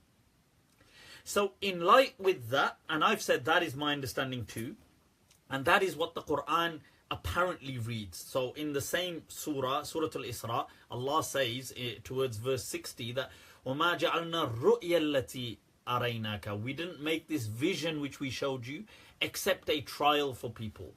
Now this, so Allah uses the term vision in Surah Al-Isra. Now in light with that, that's fine. This, if we are going to accept this hadith, as long as it's part of the vision, it's not a problem. Right. Do I believe in actual chest surgery and the heart was washed of the Prophet? I don't believe this actually happened, no. As to the other narration that this happened when the Prophet was a child, those narrations are not established. Okay, they've got problems with the chain, anything to do with pre-Islam. So we're saying that the Prophet was, they disagree. That some people say he was 4 years old when this happened, and the Prophet's not saying this himself. Some people are saying that, oh, these other boys who were like 2 years old at the time are telling this story. And some say there were 3, some say there were 4. And these people are telling this story, these little children who were not Muslim, because this is when the Prophet himself was maybe 4 years old. This happened. Any of these stories to do with pre-Islam are not established. Right? These are just stories which people told.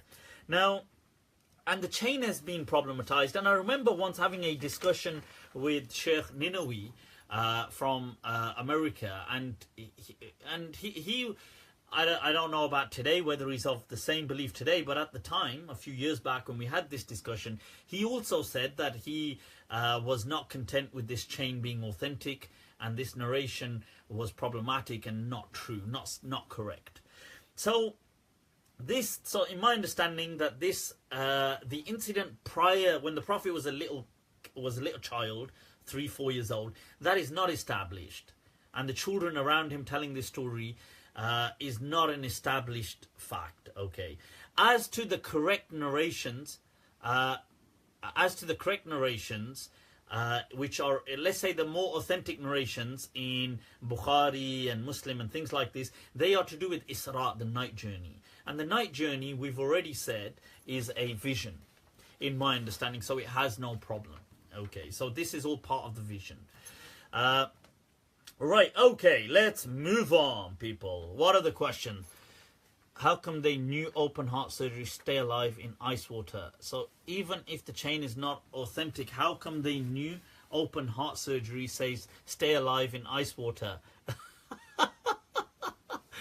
Fahim Firdaus Khalil, who said they knew those procedures?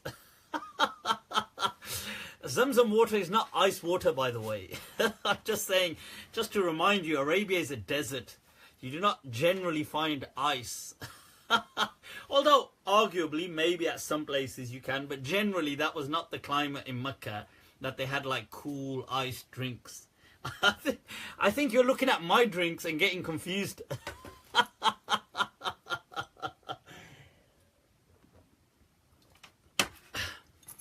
Right, next question. Right, so let's take another question. They had freezers. कमाल करते हो यार. कमाल करते हो Pandey ji. Do I believe that early scholars did matn criticism? I believe it was their theory and principle, but they didn't do it as much as they ought to have. So that's... Somebody's asked about the Imam in Blackburn being caught on paedophilia. Rashid Latif, I've just spoken about that just literally 5 minutes ago. So you can watch this again and rewind it after I've finished and have a listen again. I've condemned it, obviously, all this sickness, but have a listen again. Can you explain the concept of backbiting? Okay. Backbiting, everybody knows what backbiting is. These things in Islam are about good manners, and it's really about not causing discord, disunity, preventing fights, preventing bloodshed, preventing all these kind of things when people backbite and backstab and do all these kind of things. Does that mean you can't talk about people? You can talk about people. Does it mean you can't mock people's ideas? You can. Does it mean... These things don't fall under that kind of backbiting. And how do I know this? Because the scholars do this all the time. Their books are full of it. So that's not the purpose of backbiting. You've got to look at the objectives of Islam. The objectives of backbiting were not to cause like, it's usually when, like, we're sitting with people and say, hey, do you know what so-and-so has done? And I'm trying to cause trouble. And we all know what it is. It's called beep, stirring. Stirring, right? It's called... Everybody knows the terminology, right? So... Right, so now... So that's what kind of backbiting is haram. When you go to people, namima, you know, when you say things like, oh, do you know what so-and-so said about you? You know, you should go... Fight. And people, trust me, in human history, so much tragedy has occurred because of stuff like this. You know, because of people just putting in doubt in the hearts and minds of people. So this is why you should avoid this kind of stuff. Right, so what is the ruling in Islam on wearing clothes that are tight? Rashid Latif. Hi, nutty. Wearing tight clothes? Don't wear them. Well, obviously, you know the aura for men and women is categorized different. So, yeah, you see, look, sometimes we know the answers to certain questions. And then we just have problems with that. I would say, look, don't concern yourself so much about other people. Concern yourself with yourself.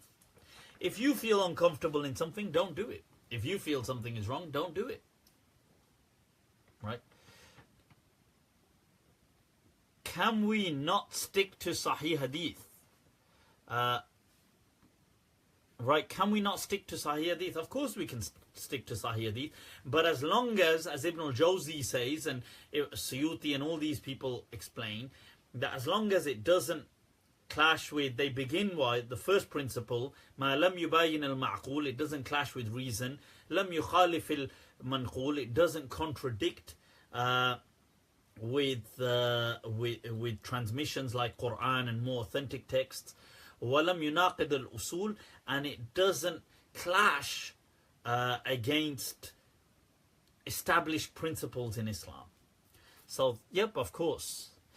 Right, so let's take a question. I think these were the kind of questions I'd already... There was a question here, concealing sins. Somebody said, can I say da'if? Da'if! Da'if!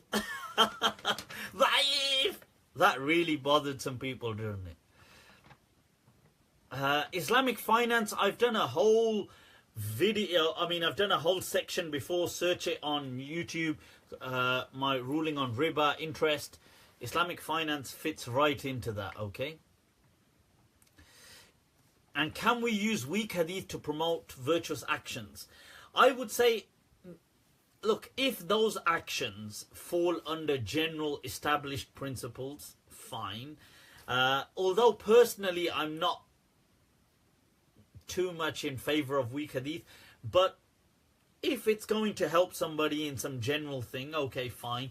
Like, so let's say as an example, let's say we know that in the Quran Allah tells you to make dua, the Prophet has taught us to make dua whenever we want. That's an established principle. Now let's say we find a hadith with a specific dua that is at the time of need, and although this chain is problematic, but it's just a dua that resonates well with you, so you want to make that dua, I would say fine. There's these kind of things, there's no harm in stuff like that. The problem is when you try to build rulings from scratch with weak hadith. Do you know Sheikh Bilal, specialist in Islamic finance? Bilal, is that Bilal Khan? I believe so, yes. Sheikh Bilal came to visit us. We had a very interesting, very kind of an awesome evening, actually, several hours. If that's the same one, I could be wrong, but I believe so. Bilal Khan, Sheikh Bilal Khan from up north. Right, so, is that a dog chain? This is a razor, people. Hell yeah, that's what I'm talking about. Why do I wear it around my neck? It kind of reminds me, it's to remember my kind of circumcision. It was a difficult time.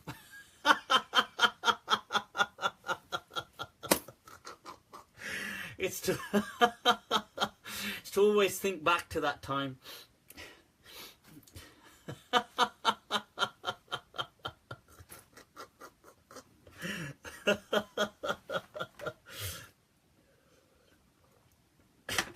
Which then stands as a metaphor that even some of the best things in life, they have to take a loss.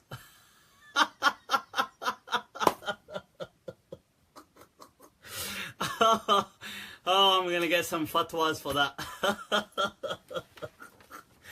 But oh, so anyway, coming back to this right now, I've been asked about concealing sins, that a husband and wife, should they, if they've previously been, shall we say, very active,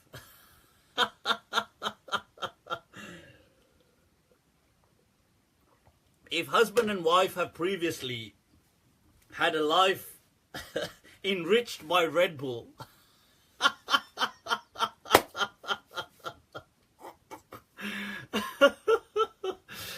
if they've been taking their daily vitamins and all the amino acids, so should they discuss this with each other before getting married, or once they're married? Should they kind of, should there be full disclosure? You know, like the legal, we need full disclosure. So he starts to narrate. So the guy starts saying, yeah, and then he gets carried away as he's recounting these stories. He goes, yeah, and then there was the one that was, and he gets really into it. He goes, oh yeah, oh yeah, then there was, oh yeah, oh my time of, oh yeah, that holiday, oh that was so, oh sorry. They both get too much into character. They go, oh yeah, oh yeah. Oh, funny you should ask. Oh, that was, oh boy. Say, rather than going through them, why don't I just give you links to my website and you can just watch?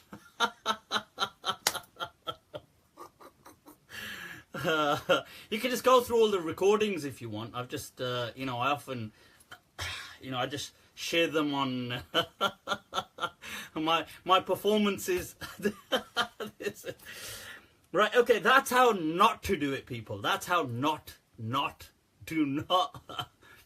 that's how not to get married.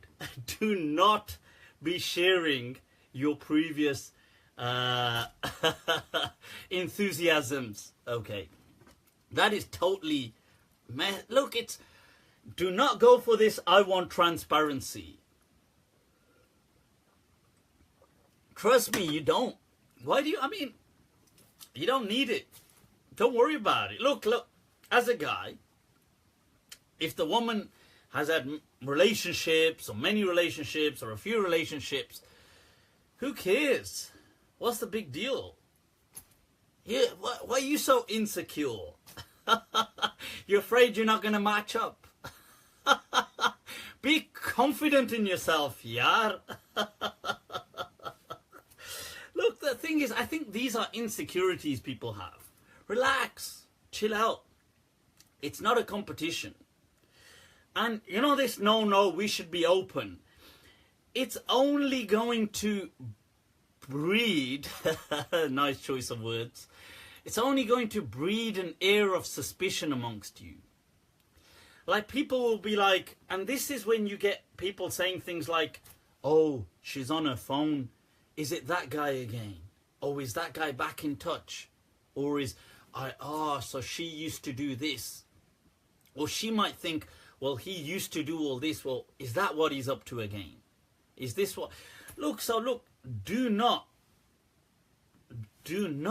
kind of bring, you don't need to bring these things up.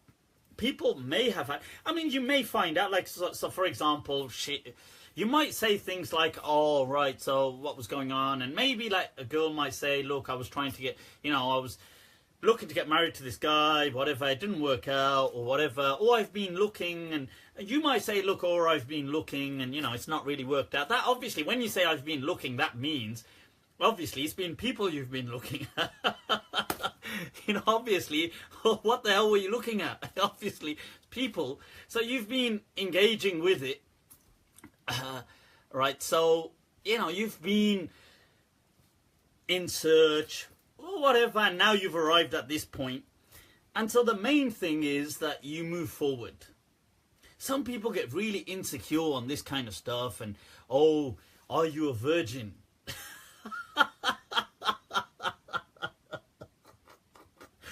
I mean, what's up with that? Seriously. Look, in this day and age, these things are absurd. In this day and age, in this part of the world, this kind of stuff is absurd.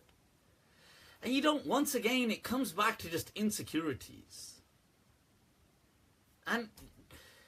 And trust me, I keep kind of like holding myself back on not being able to say what I really want to say, because I'm thinking everybody's going to go, what the? So look, just relax. Do not go through your kind of past lives. I mean, if you want to say, look, I've been in some relationships or whatever, that's fine. You know, but you don't need to kind of give nitty-gritty detail or say, you know, oh, have you been in any relationships? Well, you know, I had a feeling you might ask. Here's a box of my DVDs that I've made earlier. This is just series 1. This is the first season. And then I've got like, this goes on for 7 seasons, by the way. So, you know, you don't need to kind of do all that kind of stuff. So all you really need to do is just be normal, be human, just chat, have a conversation.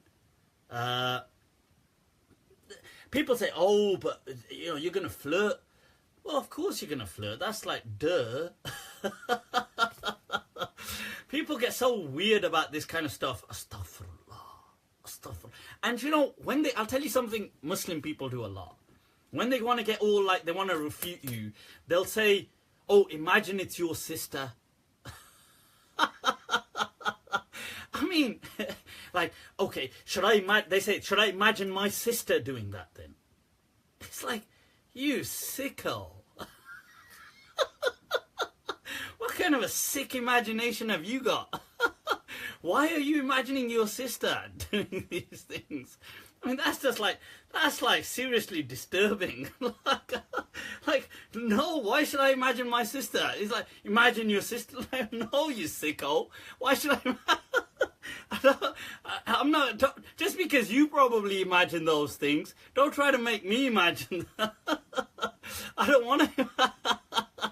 So you get like religious people will say things like, oh, so am I supposed to imagine my sister now sitting out meetings? Some people saying, oh, so she's going for a conversation to meet somebody, she's married now, and the guy can flirt. Oh. It's like, relax. Because I'm sure every woman you've ever looked at in that naughty way, and do not lie that you have not. If you've never done that, then you're just seriously gay. And every single woman you've ever looked at like that, she's somebody's daughter too. She's somebody, but that's just the way of the world, isn't it? It's not like this kind of stuff. You do not need to, you know, it's this kind of fake stuff that gets people then, one, it makes the religion look dumb. And then 2, that's why these people get exposed. Because they act so kind of like super something that nobody is in front of people. And then, lo and behold, they are human just like everybody. In fact, they're worse. So these are the kind of things. So I would say, look, keep things natural, people. Okay, I tell you what, any rapid round before we go? Shall we say a few minutes of rapid round? I'll knock this drink. All right, what are we looking at, people? Allah. People, la pila de saqiya, peimana peimane ke baad. He says to the person giving the drinks, keep them coming. होश की बात करूंगा होश में आने के बाद. We'll speak about sobriety once we're sober. What's the rush? What's the rush, people? What's the rush? He follows it by saying, is it? Zindagi mein sari do hi waqt guzre hain katin. That only 2 times, 2 events in my life have been unbearable. Allah! Katin prashan. It's been like so unbearable. Ik tere aane se pehle, ik tere jaane ke baad. That's the one event before you arrive, and the second after you've gone. People, let's have some rapid round questions and then we'll wrap it up. What are we looking at? Early scholars do matn criticism. We need a lot more matn criticism. I agree with you.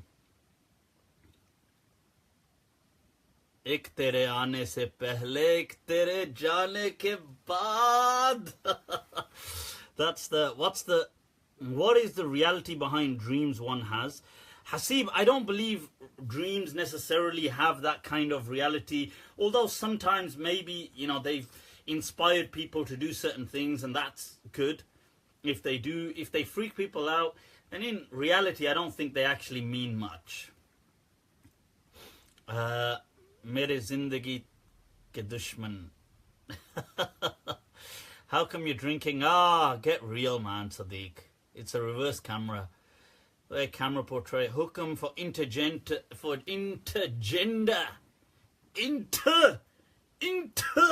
Get into the other gender. For communication between the genders, shared space between the gender is absolutely fine. It's natural. It's a natural phenomenon. It occurred in the time of the Prophet, in all the spaces, beginning from the Masjid, the mosque.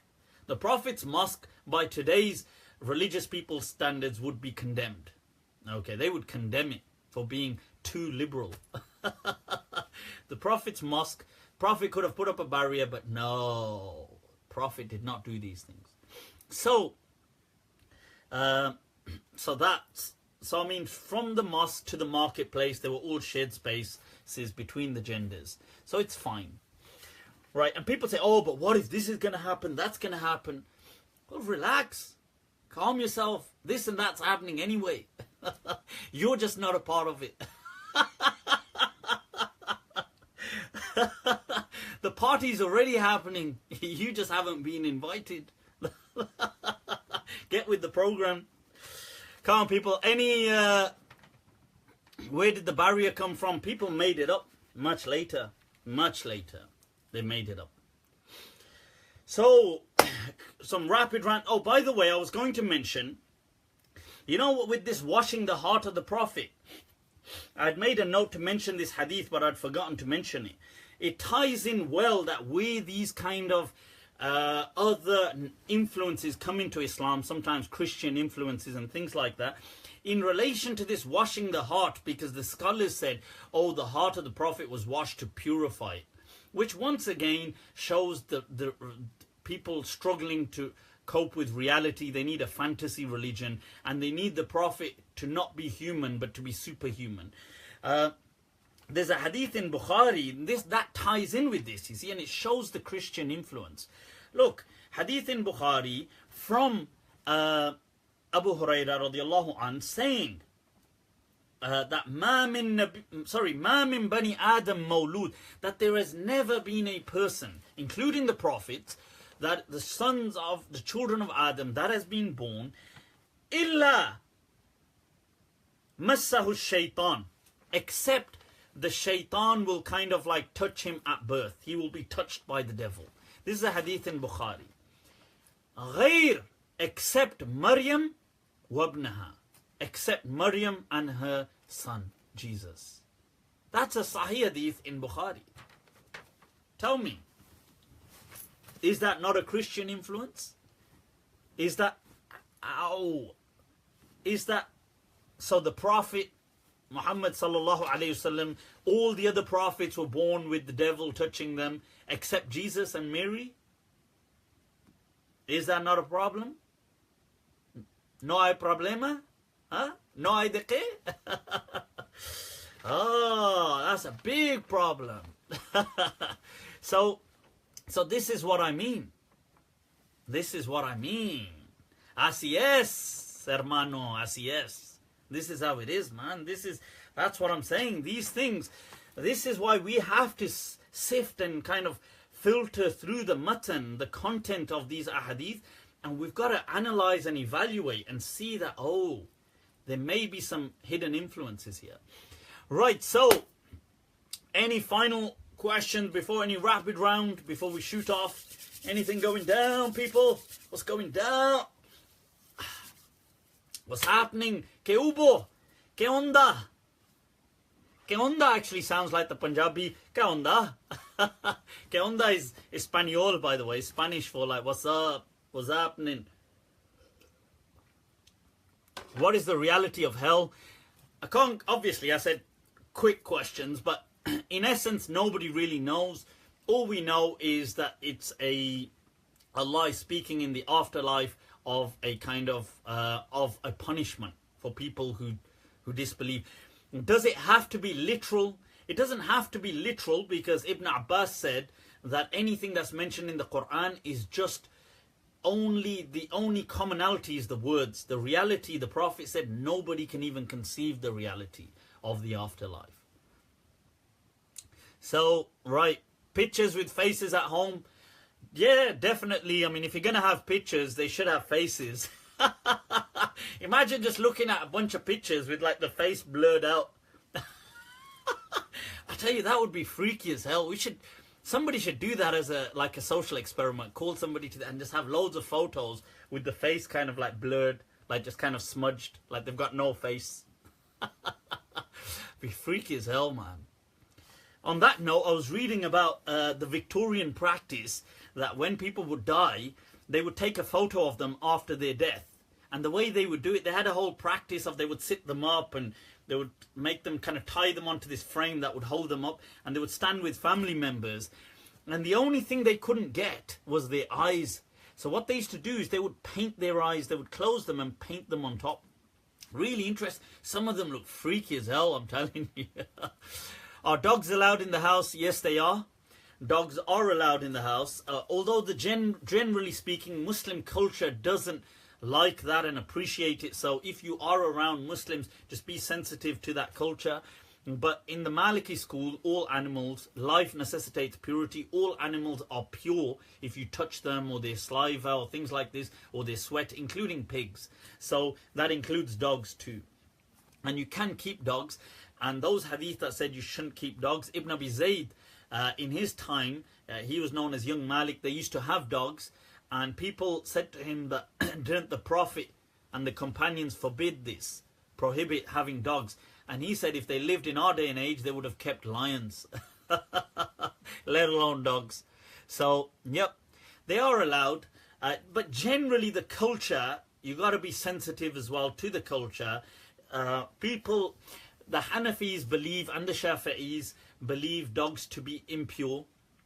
And so if they lick them, they feel they have to wash it off and it's impure. The Maliki school doesn't, but they do, so they might feel, oh my God, I can't pray now because it licked my clothes. And they generally don't like dogs as a cultural thing. So me being Pakistani, for example, Pakistanis are like, if there's a dog here, if there's the devil here, we'll be okay with the devil. But with a dog, no. We'll be like... We just can't. And that's not now religious, that's just like cultural. So they'll probably feel uncomfortable around dogs, but that's like a cultural. I've heard that said about black people as well. I don't know if it's true, but definitely it's true about Pakistanis. Right, so okay, people, I think with that, shall we wrap it up? It's been an awesome session, people. That's what I'm talking about. Super fantastico. Right, that's what I'm talking about. Like my Facebook pages, people. I've only got two. They're with the same name, Mufti Abu Layth. My normal Facebook page and the public page. Like them both. You can follow me on both. Share them. Check out my videos. I have been asked what's going on with the hadith classes. What it is I've been doing some kind of booster research to improve my own knowledge as well. and it's really interesting. I've been really kind of looking into certain things from hadithi perspectives and enhancing my own kind of knowledge in it, and it's fabulous. I'm loving it. So I've just been immersed in that right now, and so because of that, I want to, rather than carry on with the hadith classes, I want to kind of just finish this. It's probably going to take me a few weeks, maybe a month or two. I want to finish this kind of, these booster kind of knowledge kind of courses that I've set up for myself. And then share that with people when I'm doing my classes, rather than say something and then realize, oh, actually I've got an improved understanding now. Because I'm going through some hadithi things and some books on ilal, which are like hidden defects within hadith and stuff like that, and I'm finding it amazing. So rather than just share what I've got now, I'd rather enhance it and then share it. So I'm putting the classes off for maybe a month and a half or something like this, and then come back to them as I finish my own kind of booster sessions. And I think it's important for scholars to kind of to enhance our knowledge every once in a while, to kind of like catch on to something and then just kind of immerse ourselves in it. Yeah, so that's in reference to the classes. I am, by the way, looking for some personal assistance.